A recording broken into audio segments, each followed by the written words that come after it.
of the way, and it's going to be really interesting self-defense claims in that particular case. But today, we are with Aaron Hernandez, and today we have Hunter Shkolnik, who is a trial attorney here in New York City, and so happy to have you here today, Hunter. Good morning. Thank you for having me here today. I want to talk to you, first of all, about the fact that the prosecutors have not formally rested. Why is it that you think that they waited until today to hopefully rest if they're done with their witnesses? Well, that's a simple answer. As a trial lawyer, you always know if it's a Friday afternoon, why rest then? Give yourself the weekend to think. That's right. Go over the facts. Did you cross every T? Did you dot every I?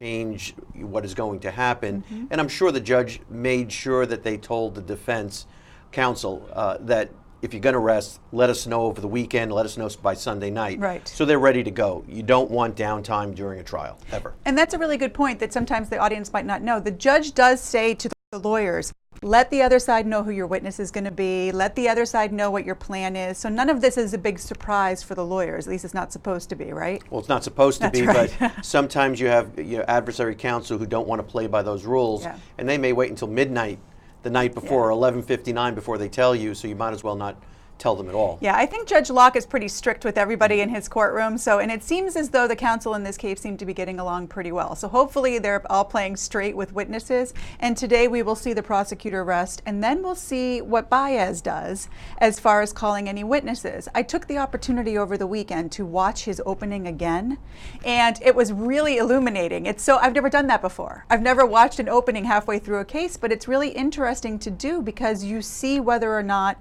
in watching the prosecutor, whether or not he's met the promises that he said he was going to meet, and then what promises Baez made.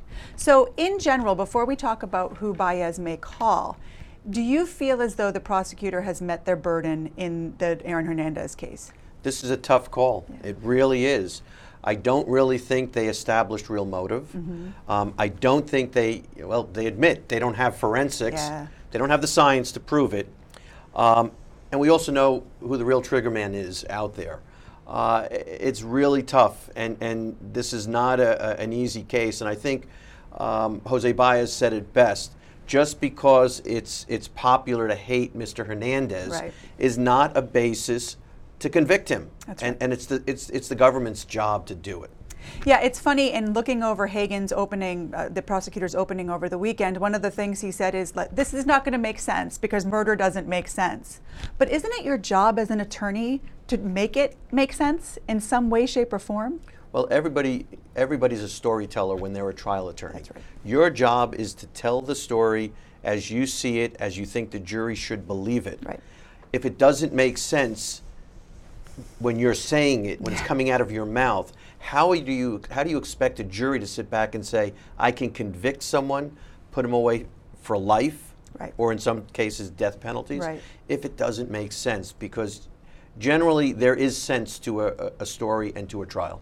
Yeah, and I do think that the prosecutor had a tough time here because, as you said, there was no forensic evidence, there was no motive, there was no corroboration. I mean, they really had to try to bend over backwards to create some corroboration for Alexander Bradley's testimony because that is their key. Without Alexander Bradley, there is no case against Hernandez.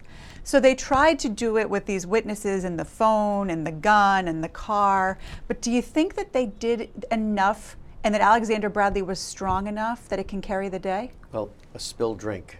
I mean, is it reasonable that someone commits murder over a spilled drink? Let's start with that proposition. They had a very, very hard job here.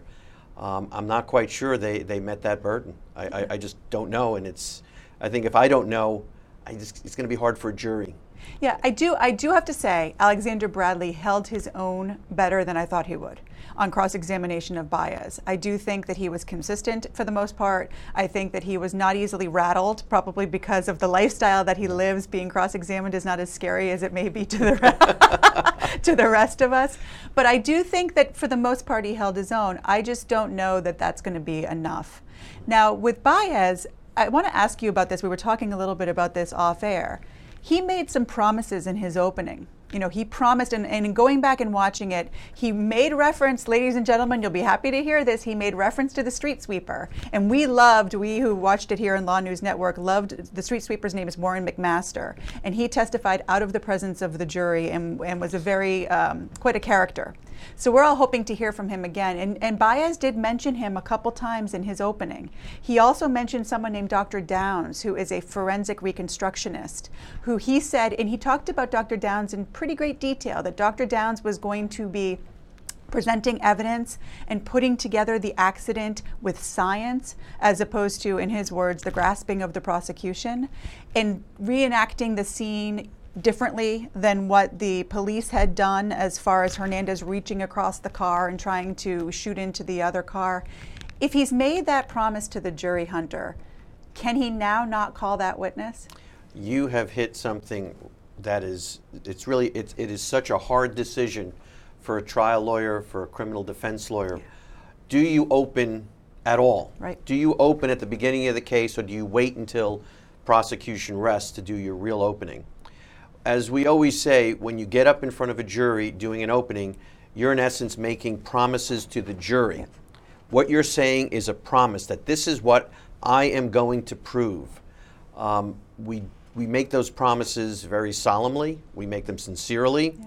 And if we don't keep them, from experience, we generally hear the other side get up and crucify the lawyer.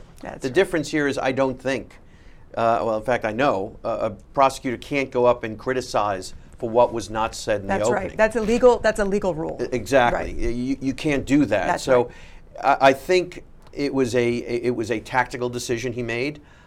This jury is expecting a very clear piece of testimony, actually two, that he promised them, and it's a problem. But remember, the judge is going to instruct the jury that it's the prosecution's burden to prove this case. And if they didn't prove the case, you cannot, for any reason, whether or not it was an opening or not, hold that against Mr. Hernandez or his lawyer for not doing it, because they're basically saying they never proved the case. Right. So it's a tough decision Let's today. unpack that a little bit, because I want everyone to understand, as a defense attorney, you don't have to give an opening at all. True. You can waive it all together. You can also wait until the prosecution has rested to give your opening. Absolutely. And then, and sometimes people do that because then you get to decide whether or not you're going to call people. I do, as a matter of opinion, think it's smart to open at the beginning, because you, as you said before, you're a storyteller and you want a counter story to the prosecutor's story. So I think that that was a good idea, but the risk, as you said, is to make promises that you may not want to keep anymore. The problem with this is, you look at a case that's a civil case where there is someone suing someone else, or you look at a criminal case. We're all storytellers, I agree, but in the criminal setting, you can get up and make a very short statement and say you're in essence deferring it to after the prosecution's case, because it's their burden to first come forward and prove the case. Right.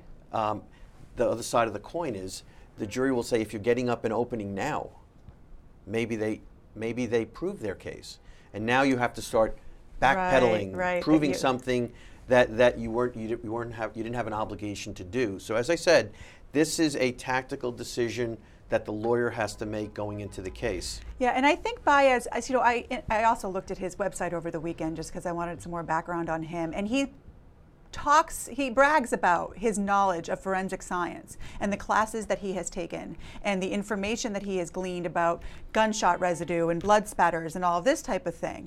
And this Dr. Downs is from Florida and seems to be a well-known forensic expert, similar to Dr. Bodden, who many of the trial watchers know. So if you know that you know your stuff, and you know you have a witness that you can trust to be a good witness, who's put together this accident in a way that you know serves your case, is there really any disadvantage to calling that witness at this stage? See, that is the very important point. He opened on a surefire witness. That's right. Someone who's a professional, someone I'm sure he's worked with in the past. Right. He certainly is an expert in forensics, Mr. Baez. Jose knows what he's doing. Right.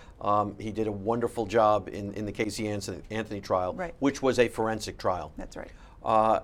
So he really had no downside. The issue about the other witness, did he have to even suggest it? That may have been just going a little bit on the edge. Right. But certainly it doesn't hurt for him to put on this expert today that he knows is going to lay out the case just like he will in his summation and probably not take any hits from the prosecutor. Right, and he can counter that. When he cross-examined the detective who did the accident reconstruction, he said, were you guys just sort of play acting when you put this together, because they don't have any experience or any training in doing these reconstructions. And so now he can compare that, what the Commonwealth did, versus what he's done by getting someone who has the experience, who has the training, who's been doing this for years, and kind of compare the reconstructions that they come up with. So it'll be, if he does it today, it'll be really interesting. Well, there's also the other side of the argument. I think the prosecutor is going to paint this witness for what he is, in the prosecutor's mind, a hired gun. That's right. That is, in essence, spitting out junk science. That the police officers are probably in a better position to do it. This is what they do every day. So there's a line of attack here. Oh, for sure. We're going to see. And it would be a stronger line of attack, though, if the Commonwealth, whether it's the investigators or the police, had dotted all their I's and crossed all their T's. And I think that's why Baez stressed the fact that they didn't so strongly in his opening. I want to talk a little bit about some of the testimony on Friday and pull some clips so that we can talk about them. Okay. Because during his opening, Baez talked about the fact that the medical examiner's testimony was going to be suspect because of the way that the bodies had been handled after the murders. So I want to talk about Dr. Lindstrom's testimony, and this is clip 5 from Friday, where she's talking about being cross-examined on the sheet going over the bodies and whether or not the sheet could have somehow impacted the evidence. So let's listen to that clip, and then we'll be right back. Check your records.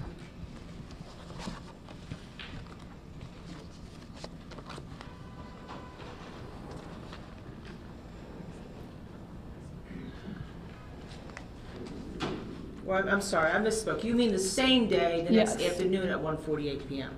It looks like that's correct, yes. Okay. And they took the bodies from the crime bay of the police, correct? I don't know. I didn't do it myself, so I do not know. Well, you keep records in the office so that you can see where the bodies came from, right? I'm sure there are, yes. Okay. But you don't have them here? I've not reviewed records of that. Okay. So when you first saw the bodies of these two gentlemen, were they wrapped in sheets, white sheets? I do not believe so. Okay. There may have been a sheet inside the body bag, but they were in body bags. Okay, but they were not wrapped in white sheets? Not that I recall. Okay, so you don't know what the position was of these bodies at the scene, correct? I have seen photographs of them within the car. And one of the things when you're doing your representations to the jury about the dowels and the trajectories, you're doing those in what is called medically an anatomically correct position, correct? Yes, when I describe the trajectory, it's with the body placed in an anatomic position. Now, an anatomic position would either mean lying on the autopsy table, straight flat, or standing up, correct? Yes, with their palms facing forward. With their palms facing hands at their forward. sides. It is not the position in which they were shot in. No. All right. And you made no attempt to determine the positions they were shot in, correct? No. Okay. You're just explaining to this jury what an anatomically correct medical position is, correct? Yes, with regards to the trajectory, yes. And no one asked you to try to determine from a wound analysis and what you saw on the wounds what positions the bodies were in when they were shot. Is that correct? Correct. Okay. Now, did you authorize the tying, or your office, for what you understand of your file, authorize the tying of sheets around these bodies after these young men were shot? No, overruled. I am not aware of that, one way or the other. Okay. I assume then you did not tell anybody from the emergency medical services to put a sheet on the windshield of this car, correct? I did not personally, no. Okay. And in fact, you as a medical examiner would never just throw a sheet on the body before you looked at it, correct? You may answer that. Would I? No, I would not. And what's the reason for that? I typically rarely go to scenes, so I do not have that opportunity. Well, if but my job is to examine the body and document the scene if I do, not to alter it in any way. Okay, so if you do go to the scene, your job is not to alter it in any way. right? I do not know. And what's the purpose of not altering the scene in any way? Well, the scene will eventually have to be altered because the bodies will have to be removed, but you document it before you do that. Right. And the reason for documenting before you do that is so that you have the best record of what position the bodies are in and what evidence may be clearly visible to people, correct? Yes. Right. And your goal is never to change that until it's documented, correct? That is generally the goal, yes. And you hope as a medical examiner to receive the bodies that are going to do an autopsy on in the best position that has not been altered. In other words, you don't want somebody having probed into their wounds, right? I'm sorry, put that question. I'll redo it. You want the bodies in as clear or clean a position that they were in when they were shot, correct? Objection to the clear, clean.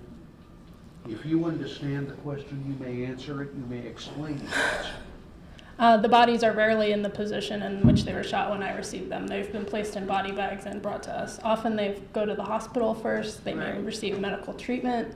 So I do not receive the bodies in the position in which they were shot. Okay, so you do not get the bodies in the pristine position in which they were shot, but you hope that they haven't been altered in any way, at least without documentation showing the alteration, like from a hospital. Objection. No, overruled.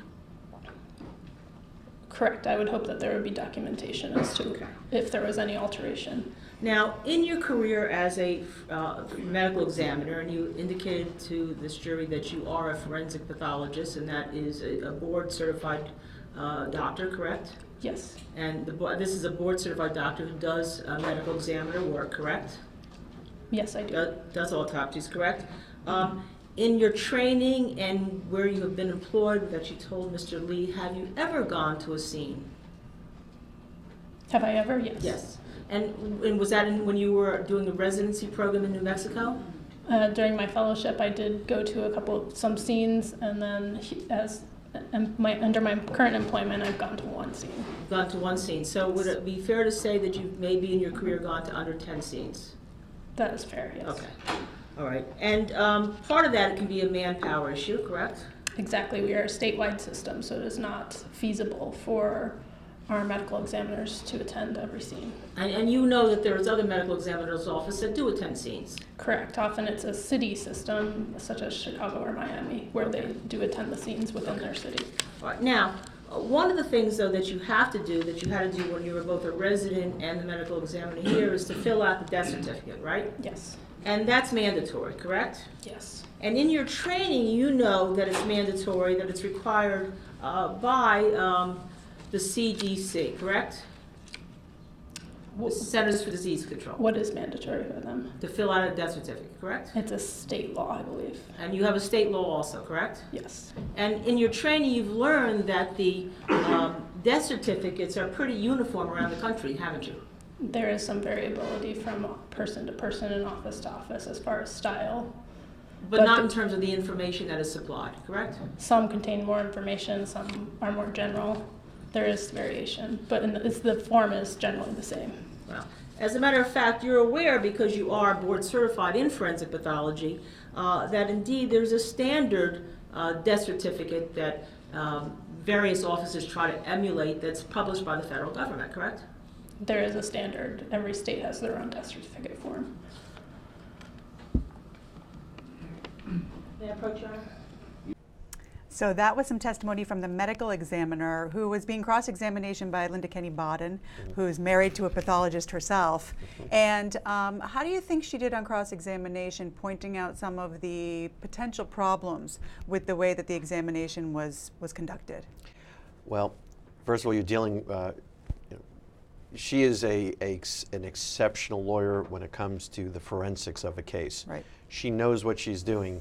She lives it every day, so No to doubt, speak. right. Her husband, one of the top pathologists in the country. Right.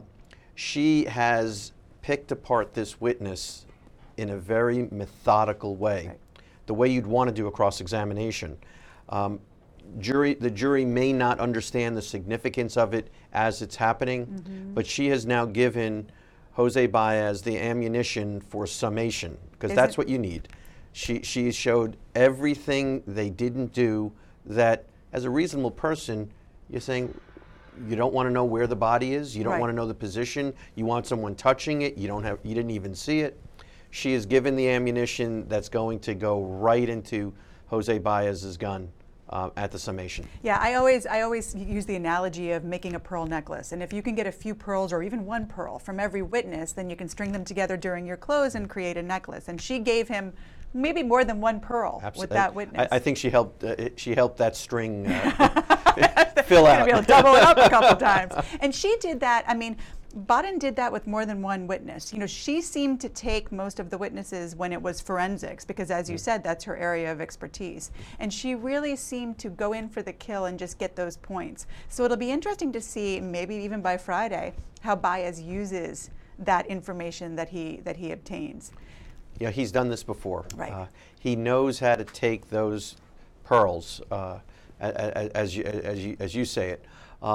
When it comes to the forensic witnesses, that's, in a case like this, you don't have an eyewitness, you don't have the real motive, you don't have anything, to speak. Right. You better have witnesses that hold up on cross-examination and don't give all these little pieces of gold to the defense attorney.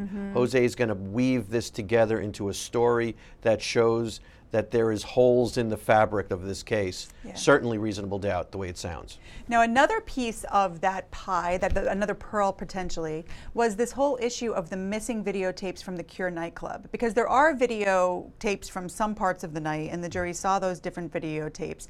But in a minute, I'm going to ask them to pull up clip 3 from Friday, where it's actually Baez cross-examining the detective about what efforts he did or did not make to try to find the video from the Cure nightclub, and again, showing some of the holes in this investigation. So let's look at that clip, and then we'll talk a little bit about what Baez did in the cross-examination and whether you think it was effective. So there's no documentation as to what you did with it once you got it, right? Documentation, no, there's not. Okay. And there's no documentation as to which cameras you actually received from Cure, correct? They're actually listed on the video.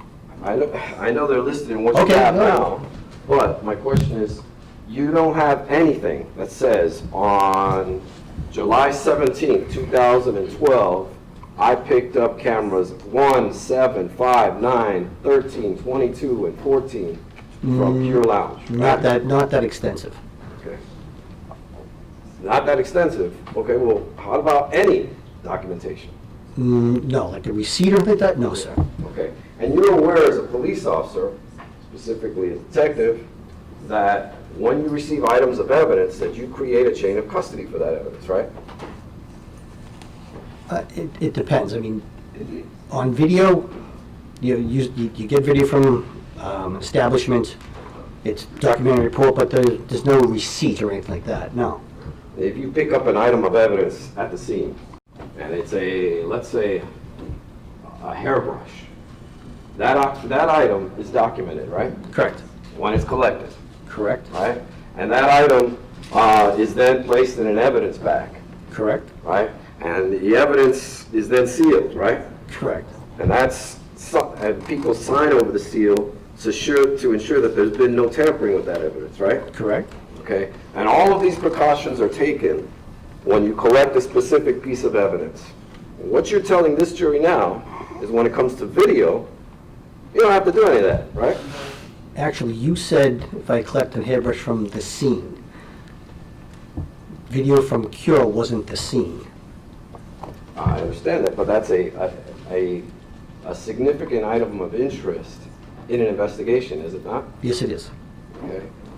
And there was no documentation whatsoever or a chain of custody ever created for the video of Cure, correct?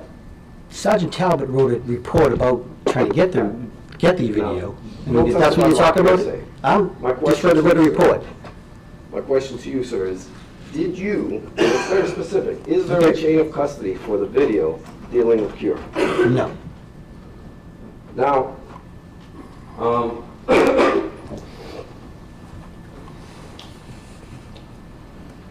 you talked about, during direct examination, some people you spoke with, including Paige IL, right? Correct.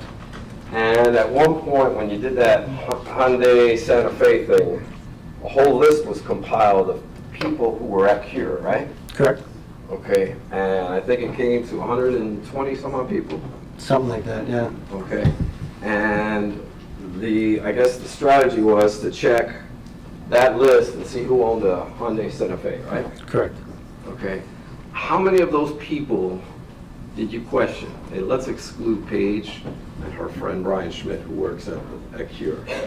How many of the patrons did you speak with and ask them as to whether they saw any incident dealing with a spilled drink?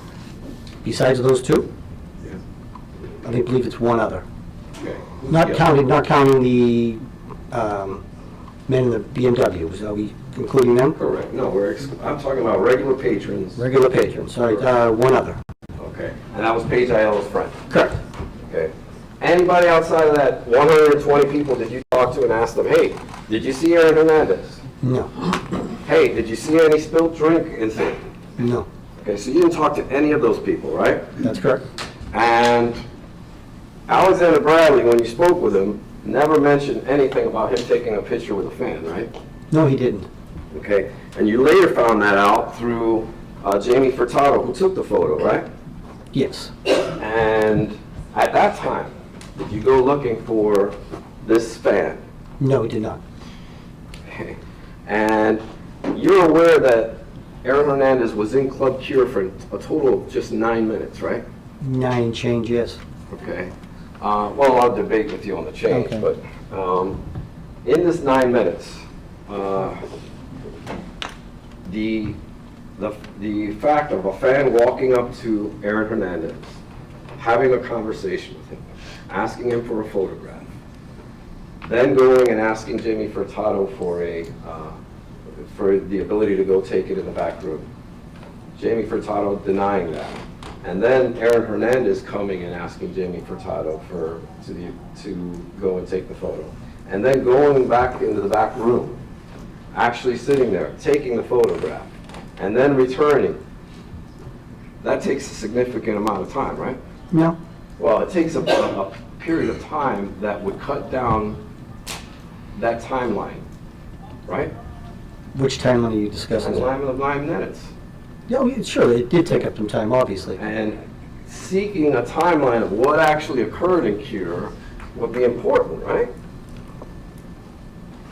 Well, I mean, he was there for 9 minutes. What happened, happened. My question to you, sir, is seeking a timeline as to what happened in Cure is important, right? Yes. Okay? And in fact, if that's what Mr. Bradley says precipitated all of this, the reason we're all here today, it would be important for you to find that out, right? Find what out, sir? What happened inside Cure? Well, we had Mr. Bradley's statements. Exactly. And that's all you relied on, right? No. Okay? So, but you didn't think it was important enough to go and find the individual who the photograph was taken of? No, I didn't find Or that get the important. photograph, right? No. Okay? Because the photograph might have a timestamp on it, right? Well, obviously it happened between those 9 minutes. My question to you is the photograph would have had a timestamp on it, That's right? correct. It possibly could. And that timestamp could give you information. Of the time the photograph was taken, yes, it probably could. And you never went and even pursued that out. No, he did not. Okay? Then, Mr. Bradley tells you that they go to another bar across the street, right? Correct. And while there, 2 individuals from the BMW came over, right? Well, he thought they were, yes. Okay. And Mr. Bradley specifically says the one with the braids, right? That's correct. And he also mentions another one that matches the description of Mr. Sanchez, right? Correct. Okay? So, according to Mr. Bradley, Mr. Sanchez and Mr. De Abreu cross the street and go over to this other bar. When did you find out that was a lie? Objection. Sustained in that When form. did you find out that wasn't true? Objection. No, overruled. It's not true, but not a lie. I mean, he's truthful but inaccurate. How's that? Okay. He's truthful but inaccurate. I'm very specific to my question. He thought they went across the street. That was his thought. He was truthful but inaccurate. Okay, well, You're a great advocate for Mr. Bradley, there's no doubt there. But my question is for you. Sustained as to the commentary, put a question. My question for you is specific, and that is, when did you find out that wasn't true? The minute he told me. Okay, and I you already- didn't confront him with that when you had this interview with him, right? Did we? I don't recall if we confronted him about that. You didn't. No, I don't think so.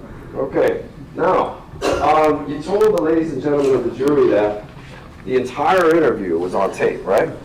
Correct? Okay, now, I have 2 reports from you, and I'm going to go over one at a time. And this is the day you actually interviewed Mr. Bradley at the first, for the first time. May I approach the witness? You may. Is that your signature on the bottom there, sir? Yes, it is. Okay, and that's the police report you wrote in reference to your activities on that day? Correct. Okay, and when does it say the interview started? 6:22 p.m. And when does it say it ended? You scribble over it, but it could be 8:08 or 8:03. So how Might long be is- 8:03. How long is that in an interview? A little short of 2 hours. Okay, and what is this, read the first line there to the ladies and gentlemen of the jury. Mr. Bradley was in our custody the entire day of October 8, 2013, and Sergeant Detective Sullivan and I provided Mr. Bradley with lunch, dinner, and beverages. Okay, so you're only recording him from 6:22 to 8:09 p.m., right? That's correct. Is it 8:09? It looked like 8:08 earlier. Okay, that's Take my fine. word for it? That's fine. Around there. All right. So you record him for an hour and a half, about, A little more. okay? But he's in your custody the entire day. Hi, everybody. Welcome back to Law News Network. That was Jose Baez cross-examining Detective McIsaac about some of, again, the inconsistencies with this investigation. A lot of pearls in that cross-examination. We've got him testifying that it wasn't a lie, it just wasn't true.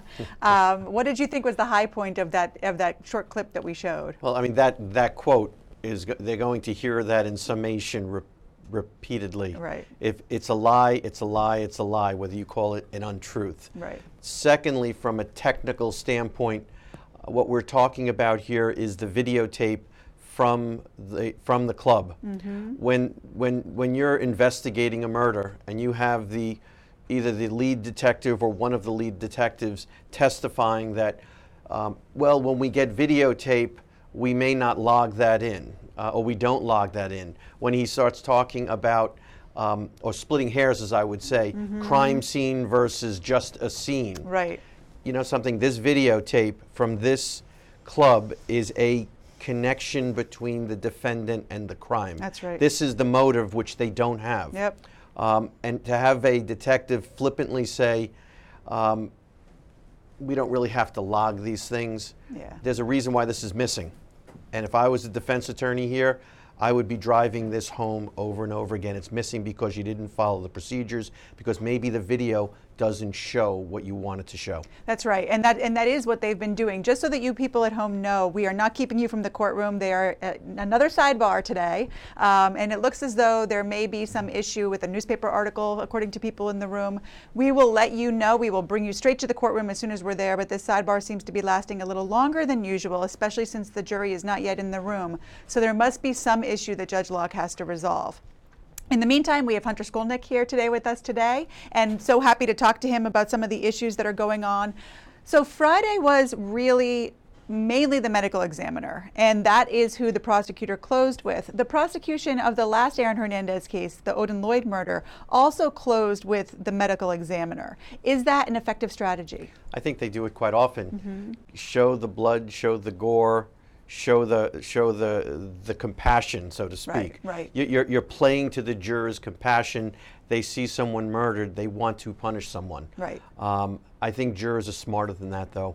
They know why they're there. Yeah. And whether or not you show them the death scene, you show the victim, you show the gory pictures in the beginning, the middle, or the end, I think they know that their job is to find guilt, Right. and not to be swayed by the pictures. I agree. I think that it's, it's where the case ends, it's where the murder ends, it's where everything ends. And it does make it a little bit more human as opposed to a lot of the more dry forensic testimony. But I agree with you. Juries, you got to trust juries, and they're there to do their job, and they take their jobs very, very seriously. So, I don't know that ending with the medical examiner is going to have any huge impact. It's a witness the jury definitely had to hear from, though. There's no question about it.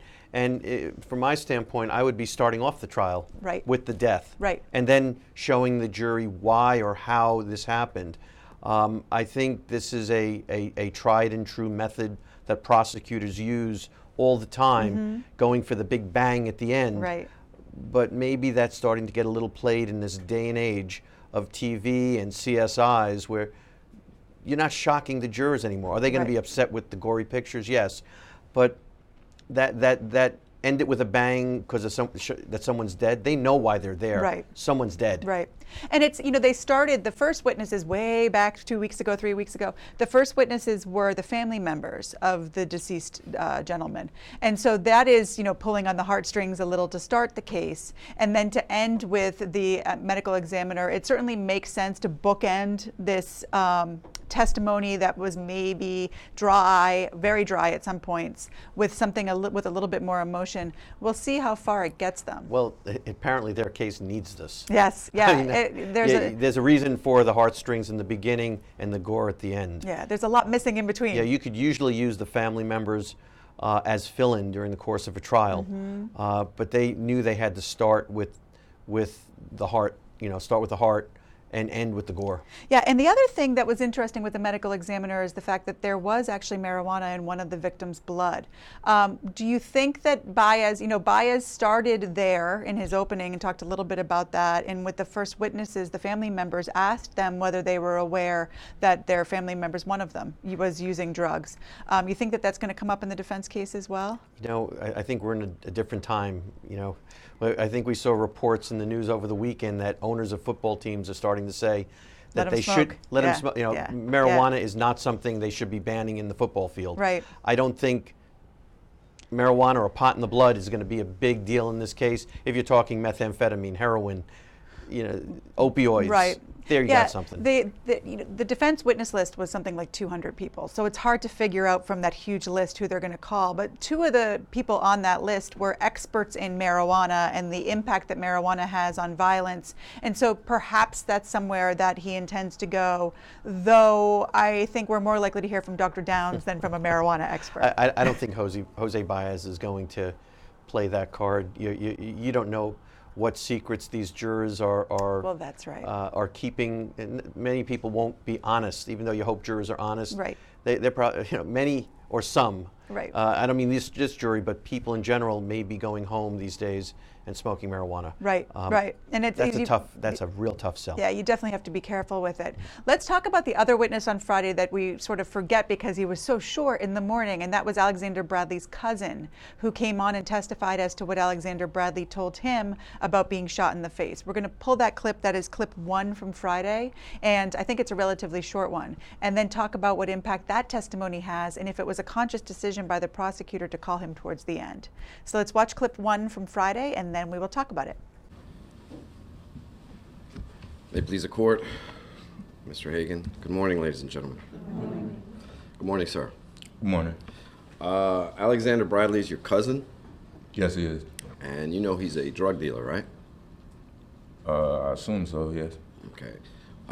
You know he's a drug trafficker, significant amounts of drugs, correct? What's that? You know he's a drug trafficker, that he traffics significant amount of drugs, right? Objection to the president's answer to that question. No, overruled. You can answer. I guess. Okay. And Yes, do you know or not know? Yes, I guess. I mean, I know he deal with like big guys or whatever. You know what I'm saying? Like buying big stuff. You know what I'm saying? Now, did you ever turn over your phone records to the Commonwealth? Turn over my phone records? Yes. No. I didn't have nothing to do with anything, so. Okay, did they ever ask you for your phone? No. Okay, so they never asked you and he called you on your cell phone? What's that? Alexander Bradley called you on your cell phone? Yes, he did. And do you and Alexander Bradley exchange texts during this time? Did we exchange texts? Yeah, at any time? No. During this Florida shooting thing? No. Okay. You had to pause for a second. Are you sure? Did we exchange texts like? Yeah. Did you, during the course of the days that he was in the hospital, exchange text messages with him? I think I did, yeah. I exchanged texts with him. Okay. So he had a cell phone that he was able to text you from, right? Yes. Okay. And was it the same number that you always known him to have?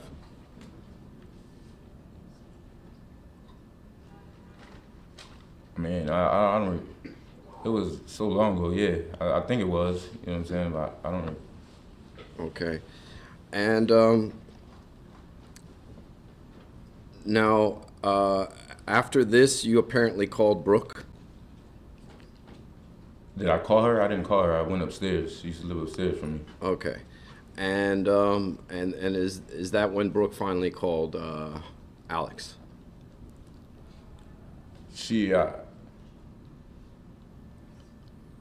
She cried for a while, you know what I'm saying? I let her know everything that went on, and I don't know if she called exactly right then and there, you know what I'm saying? But it was so long ago. So that was Alexander Bradley's cousin, who on direct, which wasn't in the clip, had testified that Alexander Bradley called him up and said, Aaron Hernandez just shot me in the face. There's Baez's cross-examination. Effective? I think it was very effective. It's interesting. One of the things I think you always want to try to show is that a witness has been coached. Mm-hmm. Right. Right. This is a witness who doesn't remember his phone, his text, his anything. Yet on direct examination, remembers like it was yesterday. Right. It's clear he was sat down, he was read the riot act, so to speak, and given the words, you're going to answer to this question. You don't know how that sits with a jury, but on this cross-examination, you see a witness that knows nothing, didn't even know his phone was looked at, that they downloaded it, that they spoke. And it just doesn't make sense. Well, and it also, the fact that they didn't look at his phone and they didn't look at Alexander Bradley's phone, again, it underscores this idea that the investigation was just plain sloppy. Well, you don't know if they looked at it. Right. I mean, that's the point. I know in summation, from the defense side, they're going to say if they really looked, if they looked at his text messages, if they looked at his phone, if they looked at the phone calls, they looked at the numbers, they'd be able to piece all this together to support this statement. Right. Something is missing here again. Yes. Just like the tape. Yeah. I mean, there's so many missing pieces, And so now we are sort of still waiting for the lawyers to come back from sidebar. I'm sure the jury is wondering what the heck is going on, just like we're wondering what the heck is going on. They're trapped in the jury room, probably enormously eager to get this case, don't you think? Well, I think the jury, by 2 weeks into a trial, know about the delays. You always give them the heads up when you're selecting the jury or when you're getting them into the process. Right. They learn all too well, all too quickly, Yeah. that there are delays that are outside the control of the lawyers and the judge, and it's frustrating, and you try to minimize them, but we all know they happen in every trial, and hopefully it doesn't hurt one side or the other. Yeah, in this particular case, I've never seen so many sidebars. It has been the case. I mean, the people who are tweeting from the courtroom, from the Boston Herald and the Boston Globe, they're like, another sidebar. We should have created some sort of game as to counting how many sidebars there were. It's been unreal. And here we have a judge. Judge Locke is definitely extremely tuned in to the jury. He instructs them and explains everything to them. But when it comes to sidebars, he can't tell them what's going on. Well, it's very interesting. I guess your memory of the O.J. Simpson trial is not as vivid as mine. I mean, that became the joke. Yep. The sidebar was the joke. No one ever knew what a sidebar was. Right. No one knew about these attorney conferences, and the judge, trying to tell the jury, don't worry about this. And that trial was belabored by the sidebar. And I don't think juries are that immune. They know about them. Right. And they don't know what's going on, and they Well, want to know what's going on. I I know our audience that's a wants to fact. know what's going on too. They're like, let us see. They want to read the lips. They wanted the opportunity to sort of read the body language. But your audience also gets to see some witnesses, or they hear about testimony That the jury of witnesses that this jury has never heard. That's right. So that's something that in many trials that are televised like this, you're getting the inside view to things that the jury doesn't see. So at the end of the case, if you question the verdict, you have to say, I saw things that did not get to the jury. That's right. And I read things, and I talked to people, whether it's on a chat room or friends or whatever. And that's why, you know, win or lose, you have to have so much respect for people who do jury service, especially a case like this that is so long, and they're taking this time out of their lives in order to serve, do a duty to the country. And it's not easy. Jurors are so important to the system. Yeah. They are giving up their time, they're giving up their lives. This is only 2 weeks, and that's long. You know, we see trials 6 week, 8 weeks, 12-week trials. Without those jurors, we don't have a system, and our system is as good as you're going to get anywhere.